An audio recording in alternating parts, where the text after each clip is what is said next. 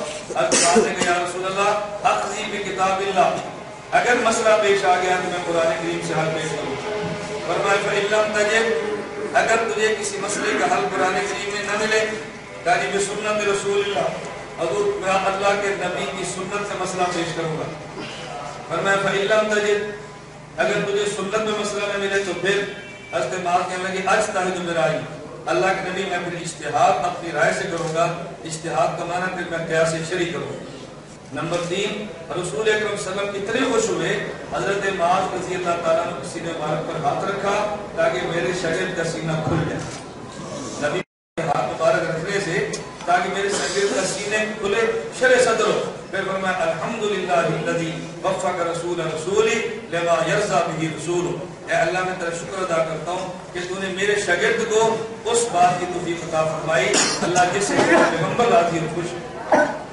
اجماع دلیل شرعی ہے، یہ صحیح بخاری میں روایت موجود ہے، عبداللہ بن عمر رضی اللہ عنہ کے راوی ہے، فرمایا ان اللہ لا یجمع امت محمد علی الضلالہ، میری امت کبھی بھی گمراہی پر جمع نہیں ہوگی، جس مسئلے پر امت کو علماء کا اجماع ہوگا وہ مسئلہ ٹھیک ہوگا، درست ہوگا، غلط نہیں ہو سکتا۔ میں نے ایک بات عرض کی ہے کہ شریعت کے مسائل کے حل کے لیے اصول کتنے ہیں؟ 4۔ نمبر 1 قرآن کریم، نمبر 2 سنت، نمبر 3 اجماع امت، اور نمبر 4 قیاس شرعی۔ اب توجہ رکھنا، اس کے بعد میں آپ کو لگاؤں کہ فقہ کا معنی کیا ہے۔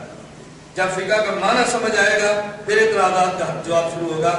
فقہ کا معنی جو مسئلہ، کوئی مسئلہ قرآن سے نکلے گا، کوئی مسئلہ سنت سے ملے گا، کوئی مسئلہ اجماع امت سے ملے گا، اور کوئی مسئلہ قیاس شرعی اجتہاد سے ملے گا۔ فقہ کا معنی سمجھے، قرآن، سنت، اجماع امت اور قیاس شرعی سے ثابت شدہ مسئلے کا نام فقہ۔ قرآن، سنت، اجماع امت اور قیاس شرعی سے ثابت شدہ مسئلے کا نام فقہ ہے۔ اب مجھے بتاؤ یہ جو 4 اصول ہیں یہ قرآن نے دیے کہ نہیں؟ یہ 4 اصول حدیث مبارک نے دیے کہ نہیں؟ اب ہم یوں کہیں گے کہ عیسائیت کو بہت سارے مسائل وہ ہیں کہ جو قرآن کریم براہ راست حل کرتا ہے، بہت سارے مسائل وہ ہیں کہ جن کو نبی پاک کی حدیث مبارک اور سنت براہ راست حل کرتی ہے، اور بہت سارے مسائل وہ ہیں کہ جن کو قرآن اور پیغمبر کی سنت کے دیے ہوئے اصول حل کرتے ہیں۔ اب ہم چیلنج کے ساتھ کہتے ہیں کہ تم دنیا بھر میں ایک مسئلہ پیش کرو جس مسئلے کا حل قرآن کریم اور پیغمبر کے دیے ہوئے اصولوں سے نہ حل نکلے، پھر ہم مان لیں کہ دین ناقص ہے، اور اگر رسول اللہ کے پیش کردہ اصول سارے مسائل کا حل پیش کرتے ہیں تو تم یہ جھوٹ مت بولو کہ دین ناقص ہے، بلکہ تمہیں ماننا پڑے گا کہ دین کامل ہے۔ اب دنیا بھر کا ایک مسئلہ بتاؤ کہ جو قرآن کریم کے دیے ہوئے اصولوں سے پیش نہ ہو، قرآن حدیث مبارک میں پیش کردہ اصولوں سے حل نہ ہو، ایک مسئلہ بتاؤ۔ میں اس کی چھوٹی سی مثال دیتا ہوں بات کو سمجھانے کے لیے تاکہ مزید بات آسان ہو جائے۔ مزید بات، مثلا کوئی بندہ آپ سے پوچھے بھئی دنیا بھر میں مجھے ریاضی کی ایک کتاب دکھاؤ، کوئی بندہ پوچھے کہ دنیا بھر میں مجھے ریاضی کی ایک کتاب دکھاؤ کہ جس کتاب کے اندر یہ بات لکھی ہو، کوئی بندہ چیلنج سے پوچھے کہ دنیا بھر میں مجھے ریاضی کوئی ایک کتاب نکال کر دکھاؤ کہ جس میں یہ لکھا ہو کہ 2 چائے کے کپ جمع 2 چائے کے کپ یہ 4 کپ بنتے ہیں، یہ بات کسی کتاب میں لکھی مجھے بتاؤ کہ چائے کے 2 کپ جمع چائے کے 2 کپ یہ 4 کپ بنتے ہیں، مجھے کسی کتاب میں دکھاؤ۔ اب آپ ریاضی کی چھوٹی سے لے کر بڑی کتابیں کھولیں، یہ لکھا ہوا تو آپ کو نہیں ملے گا کہ 2 چائے کے کپ جمع 2 چائے کے کپ 4 کپ بنتے ہیں، لیکن ریاضی میں یہ لکھا تو ملے گا نا کہ 2 جمع 2 4 ہوتے ہیں۔ میری بات سمجھ آ رہی؟ بھئی یہ تو ملے گا نا کہ 2 جمع 2 4، یہ جو ریاضی نے اصول دیا 2 جمع 2 4 ہوتے ہیں، اب جو بھی 2 جمع 2 ملاتے رہیں گے تو کتنے بنے گے؟ اب کوئی بندہ کہے کہ 2 کپ جمع 2 کپ چائے 4 کپ ہوتے ہیں، یہ ریاضی میں تو نہیں ہے۔ ہم نے کہا ریاضی میں تھے لیکن جناب کو نظر نہیں آئے، وہ ریاضی کی چھوٹی سی کتاب میں نہیں ہوگی، جو ریاضی نے اصول لیا ہے ان اصول سے قیامت تک جتنی بھی چیزیں 2 جمع 2 کرو گے تو جواب کیا نکلے گا؟ 4 آئے گا۔ اسی طرح ہم کہتے ہیں قرآن کریم نے جو اصول دیے ہیں ان اصولوں کی تہ میں شریعت کے مسائل چھپے پڑے ہیں، لیکن ان مسئلے کو نکالنا ہر بندے کا کام نہیں۔ ان مسائل کو جو شخص نکالتا ہے اس شخص کو امت کا مجتہد، امت کا فقیہ ہے، جس کو نکالنا ہر بندے کے بس میں نہیں ہے۔ میں نے گزارش کیا نا کہ ہمیں اس کے لیے 3-4 گھنٹے کھلے چاہیے، اور کبھی آپ کو دوبارہ تکلیف دی تو امید ہے کہ آپ تشریف لائیں گے انشاءاللہ۔ میں میری بہت ساری باتیں ہیں مسائل، ایک موضوع ایسا ہے کہ جو گھنٹوں چاہتا ہے ایک موضوع پر کھلی بات کی جائے۔ میں اس کی بہت ساری مثالیں حضرات کی خدمت میں پیش کیا کرتا ہوں کہ دیکھیں یہ مسئلہ قرآن کریم میں ہے لیکن بندے کو نظر نہیں آ رہا، یہ مسئلہ حدیث مبارک میں ہے لیکن عام بندے کو نظر نہیں آ رہا۔ اس پر مثالیں تو بہت ساری ہیں کہ آدمی قرآن کریم بھی پیش کرے، حدیث مبارک بھی پیش کرے۔ میں ایک مثال دیتا ہوں جو آج کے دور میں پیش آتی ہے۔ مثلا ایک شخص یہ بات دنیا سے جانے لگا، وفات کے وقت قریب ہے، اور اپنے بیٹے سے کہا کہ بیٹا دیکھو میری بیماری بڑھ گئی ہے، شاید میں زندہ نہ رہ سکوں، تمہاری شادی باقی ہے، تمہاری بہنوں کی باقی ہے، میرے مرنے کے بعد تم نے نکاح اپنے چچا کی مرضی کے بغیر نہیں کرنے. میں تمہیں تمہارے چچا کے حوالے کر کے دنیا سے جا رہا ہوں.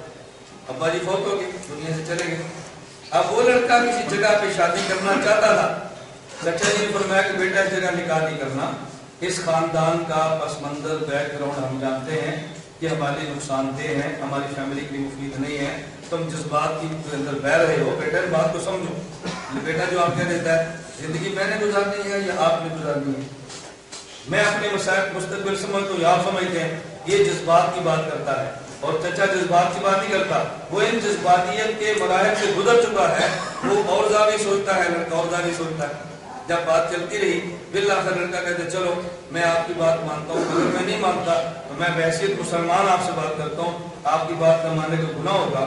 اللہ مجھ سے پوچھے کہ تم نے بات کیوں نہیں مانی.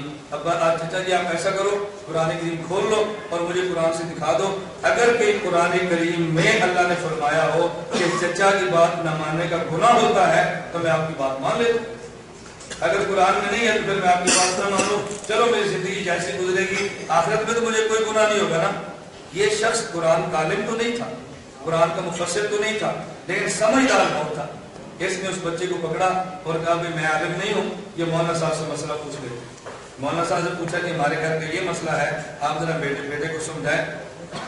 اب مولانا صاحب نے فرمایا کہ تمہارے جو گھر کے حالات اس وقت میں بات نہیں کرتا, لیکن جو شریعت نے سوال کیے میں اس کا جواب دیتا ہوں. اس نے پوچھا کہ بیٹا یہ بتا کہ قرآن کریم میں یہ بھی ہے کہ اپنے باپ کو ناراض نہ کرنا, کہ یہ بھی لکھا ہے کہ اپنے باپ کی بات کو ماننا, کہ یہ بھی لکھا ہے کہ اپنے باپ کے سامنے اف بھی نہ کہنا, ہر حال میں باپ کی بات ماننا. انہوں نے کہا یہ تو لکھا ہے. انہوں نے کہا اچھا جب آپ کے ابا جی دنیا سے جانے لگے تو کیا کر گئے تھے؟ ابا جی نے فرمایا تھا میں دنیا سے چلا جاؤں تو چچا سے پوچھے بغیر شادی نہ کرنا, چچا کی بات ماننا. انہوں نے کہا جب ابا جی فرما کر گئے تھے آپ نے چچا کی بات مانی تو ابا جی کی مانی, اگر چچا کی نہیں مانی تو ابا جی کی نہیں مانی, تو ابا جی کو ماننی ابا جی کی بات نہ مانے تو گناہ ہوتا ہے نا. اس نے کہا جی ہوتا ہے. اور میں پھر تم چچا کی مانو گے اس کا مطلب ہوگا کہ ابو کی بات مانی ہے, ابو کی بات مانو گے اس کا معنی اللہ خوش ہوں گے.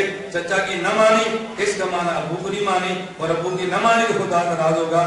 اب دیکھو مسئلہ قرآن میں تھا نا, لیکن مولانا صاحب کو پتہ تھا, دوسرے کو پتہ نہیں. اب اگر ہم یہ بات کہیں کہ اگر اس طرح چچا کی بات بھی ماننی ضروری ہے تو بتاؤ قرآن کریم سے اس کا حل موجود ہے؟ حل موجود ہے, لیکن عام بندے کو نظر نہیں آتا. میں اس کی ایک مثال حدیث مبارک سے دیتا ہوں. بڑا معروف واقعہ ہے کہ ایک جگہ پر مسئلہ پیش آ گیا, ایک خاتون عورت, مسئلہ کیا تھا, عورت فوت ہو گئی, میت عورت کو غسل دینا ہے. یہ جو فوت شدہ عورت کو غسل دینا ہے, غسل دینے والی عورت وجود اس کا ناپاک تھا, ماہواری کی حالت میں تھی. جا کے مسئلہ پوچھا بعض حضرات سے کہ مجھے بتائیں کہ اس حالت میں عورت غسل دے سکتی ہے؟ بعض علماء نے کہا جو خود کو حدیث کے نام سے متعارف کرا رہے تھے, انہوں نے کہا ہم نے تو جتنی بھی احادیث کتب کا مطالعہ کیا ہے کسی ایک حدیث میں مسئلہ درج نہیں ہے کہ ناپاک عورت میت عورت غسل دے سکتی ہے. جب حدیث قرآن میں ہے ہی نہیں, ہم تو کیسے کہ دے سکتی ہے. یہ عورت پھر ایک فقیہ کے پاس گئی, مفتی صاحب کے پاس گئی. کہا جی مفتی صاحب آپ فرمائیں. فقیہ مفتی صاحب فرمانے لگے کہ اماں جی ایسی عورت میت عورت غسل دے سکتی ہے.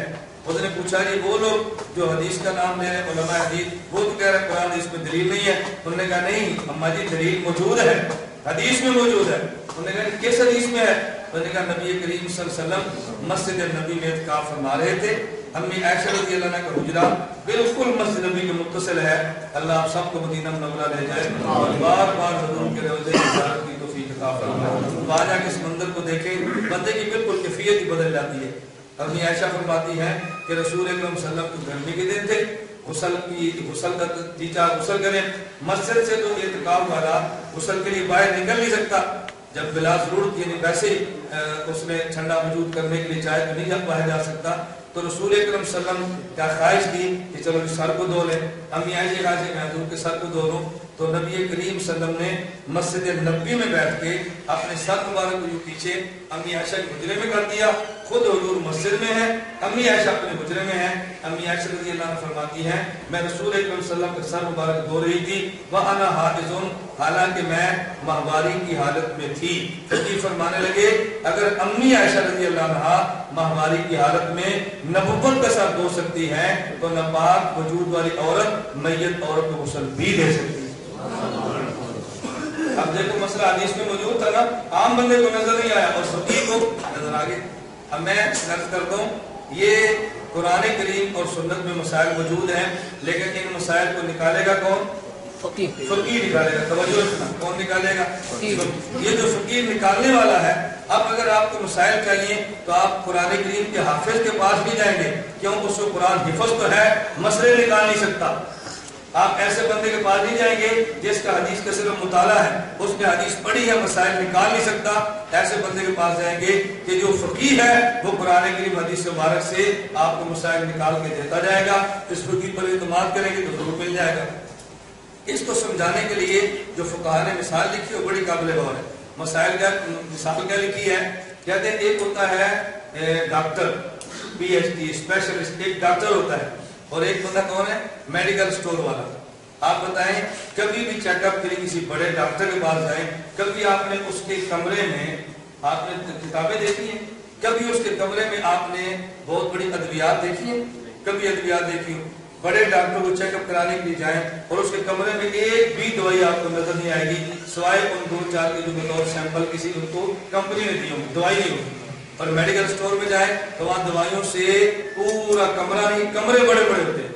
آپ کے ذہن میں کیا آتا ہے؟ ان دونوں میں سے حیثیت بڑی کس کی ہے؟ میڈیکل سٹور والے کی یا ڈاکٹر کی؟ کیوں؟ اس کے پاس تو دوائیاں نہیں، تو حیثیت کیسے؟ جتنی دوائیاں میڈیکل سٹور میں پڑی ہیں ان میں کوئی ایک بھی ایسی دوائی نہیں جو ڈاکٹر کے علم میں نہ ہو۔ ڈاکٹر علم میں وہ دوائیاں بھی ہیں، اگر اس کے علم میں نہ ہوتی تو ڈاکٹر کیوں لکھ کے دیتا ہے کہ یہ دوائی آپ میڈیکل سٹور سے لے لیں؟ اس کا معنی اس کو دوائی کا پتہ ہے نا۔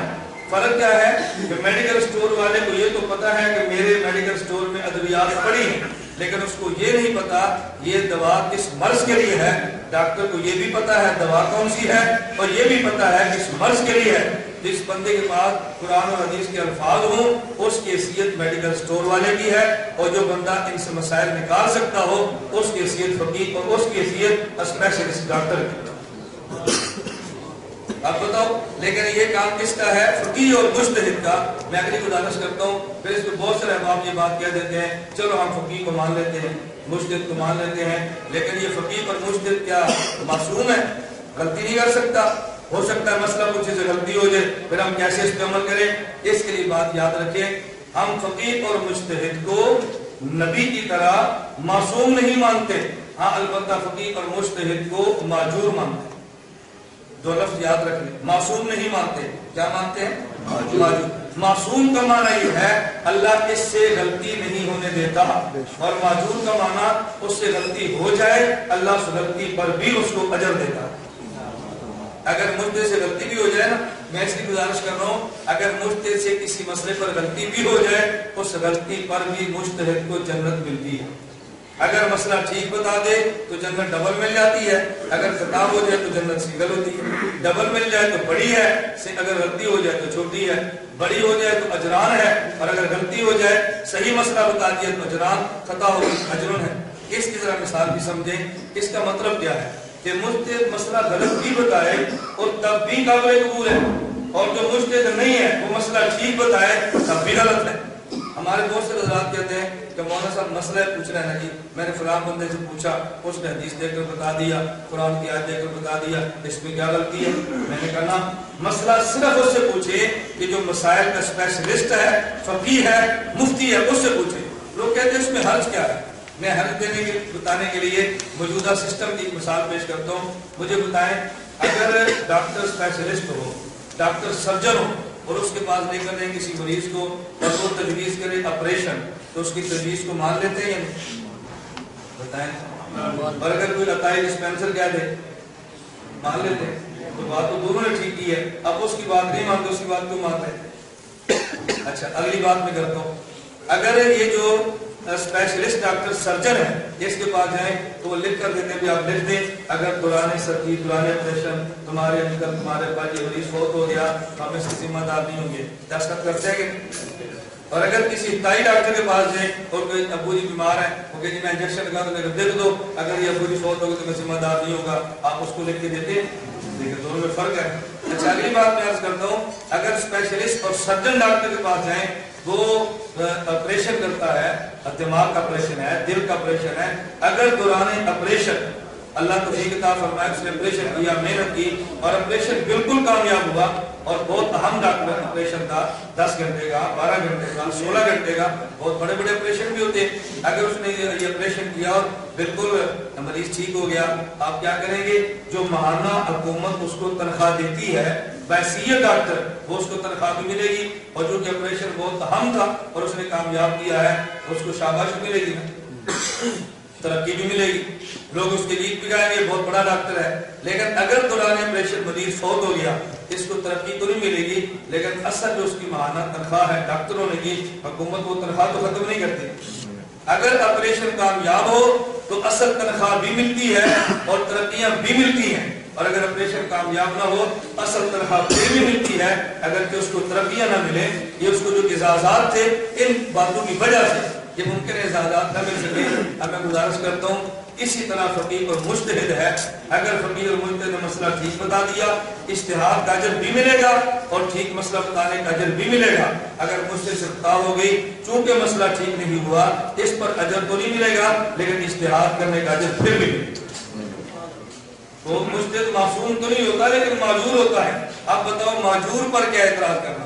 جس کی خطا پر بھی جنت ملتی ہو اس کے خلاف آدمی بول کے اپنے اعمال کو سیاہ تو کر سکتا ہے لیکن اس کی شان میں کوئی کمی نہیں کر سکتا۔ اس طرح کی امت میں کئی ایک مجتہد ہے۔ اچھا میں گزارش کر رہا تھا اگر کوئی عطائی ڈاکٹر ہو، اس کے پاس ڈگری نہ ہو، سند نہ ہو اور وہ دوائی دیتا پکڑا جائے تو محکمہ حلق والے پکڑ کے اس پر کیس کر دیں گے؟ محلے والے 10 بندے کہہ دیں کہ اس پہ کیس نہ کرو، یہ تو بہت اچھا ڈاکٹر ہے، ہمارے بخار، ہمارے پیٹ درد، ہماری ساری دوائیاں میں یہ دیتا ہے۔ حکومت کہتے ہیں پرچہ کاٹو۔ بھائی پرچہ کیوں کاٹو؟ میں وجہ تو بتاؤ۔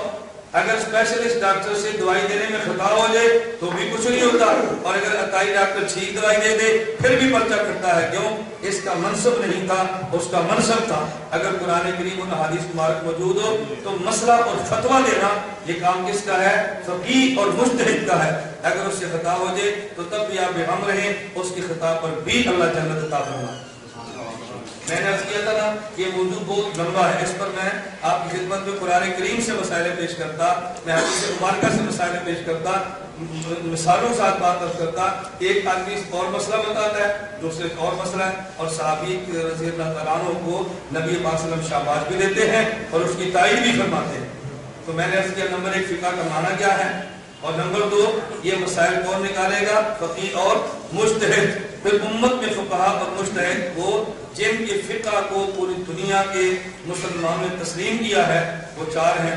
نمبر 1 امام اعظم ابو حنیفہ نعمان بن ثابت، نمبر 3 امام مالک بن انس، نمبر 2 امام مالک بن انس، نمبر 3 امام محمد بن ادریس شافعی، اور نمبر 4 امام احمد بن حنبل۔ یہ 4 ائمہ ہیں، لیکن ان چاروں میں سے جس امام کی فقہ پہ ہم عمل کرتے ہیں اس کا نام ہے امام اعظم ابو حنیفہ نعمان بن ثابت۔ کبھی لوگ پوچھتے ہیں آپ نے ان میں سے ایک کا انتخاب کیوں کیا؟ اس کی 2 وجہ سے نشین فرما لیں۔ نمبر 1 حضرت امام اعظم ابو حنیفہ تابعی ہیں، براہ راست پیغمبر کے صحابہ کی زیارت کی، اور تابعی غیر تابعی سے اعلیٰ ہوتا ہے۔ اور دوسری وجہ امام اعظم ابو حنیفہ رحمۃ اللہ علیہ کی فقہ یہ شورائے فقہ ہے، 40 رکنی کمیٹی بیٹھ کے مسائل پہ گفتگو کرتی اور اس کے بعد مسئلہ لکھا جاتا۔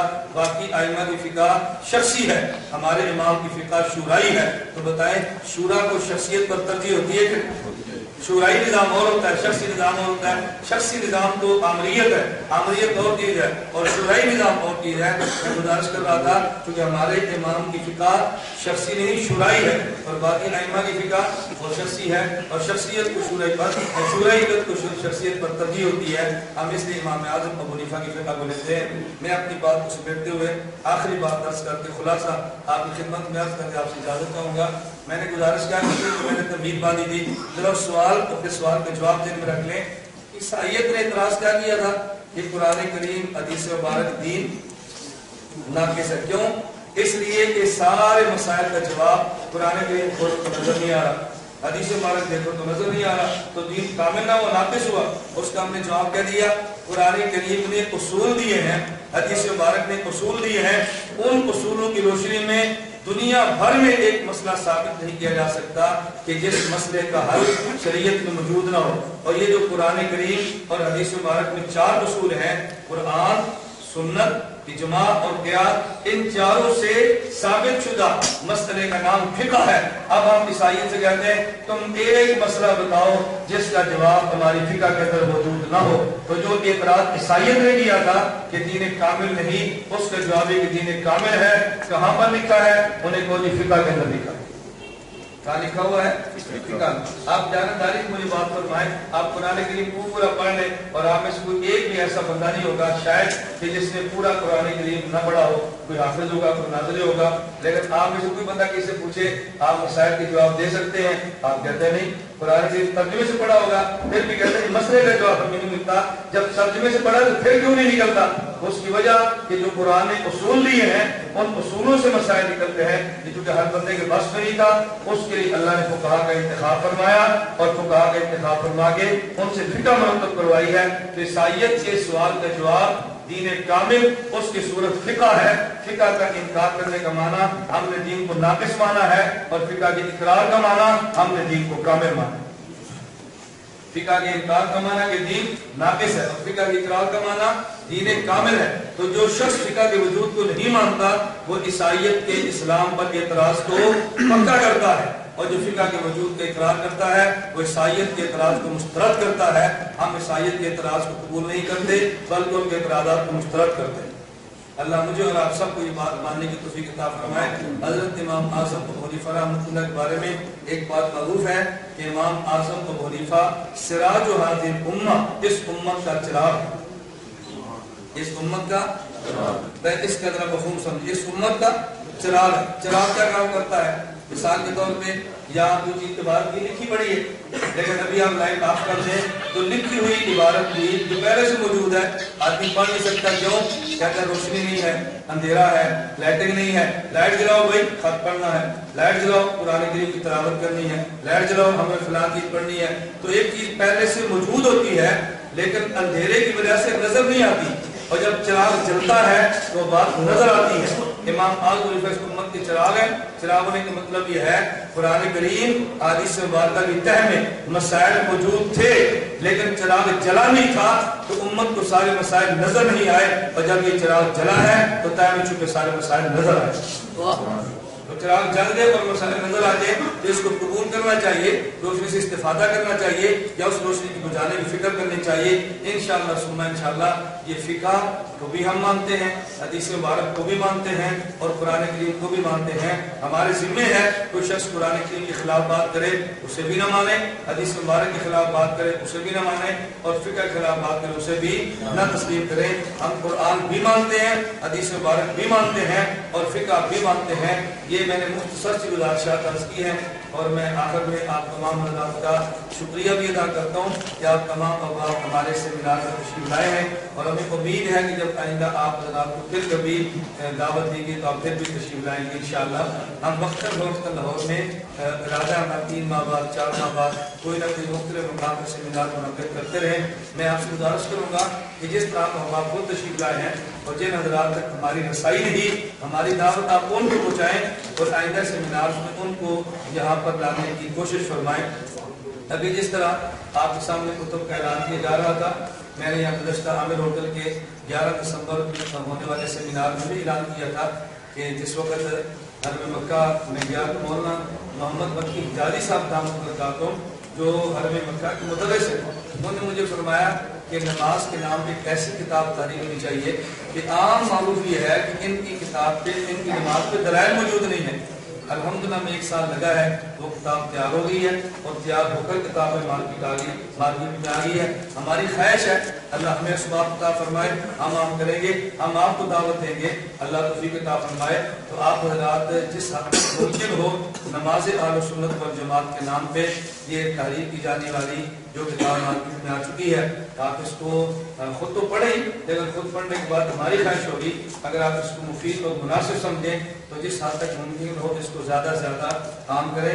ہم اس میں کچھ جھجکتے نہیں، کیونکہ ہماری ضرورت ہے، ہم سب اس تقاضا رکھتے ہیں کہ آپ اس کے ارادے فرمائیں، جس حد تک ممکن ہو کوئی ساتھی اس کتاب کو لے لے، خود پرنٹ کرائے، خود اس کو تقسیم کرائے، اس کتاب کو عام کریں تاکہ نماز سے اہل سنت والجماعت کے نام پہ تعریف کی جانے والی کتاب ہر بندے کے ہاتھ میں ہو، اور اپنی نماز جو ہم نے 5 وقت میں روزانہ پڑھنی ہوتی ہے اس کے دلائل بھی ہمارے پاس موجود ہو۔ اللہ رب العزت مجھے اور آپ سب کو دین خدمت کے دین متین کی خدمت کی قبول فرمائے۔ باقی دعوانا الحمدللہ رب العالمین۔